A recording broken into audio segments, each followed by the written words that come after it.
Hello guys, in this video I'm going to be showing you how to make bold text on Facebook, alright, in less than 1 minute.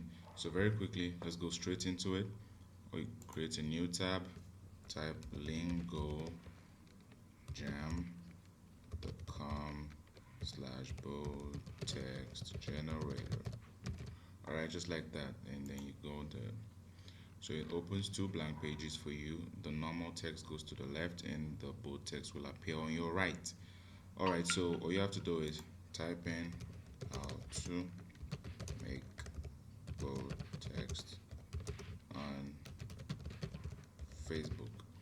Now you see to the right, it's showing you different fonts and styles you can use, but I usually use the first one because it's okay for me. You could choose to use any other one though. Alright, so you highlight it and copy with Ctrl C in your system. Then you go over here and Ctrl V, you paste it. So that's it. See, in less than 1 minute you have it.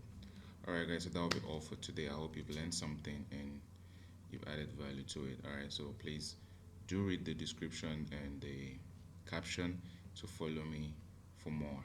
Have a nice day.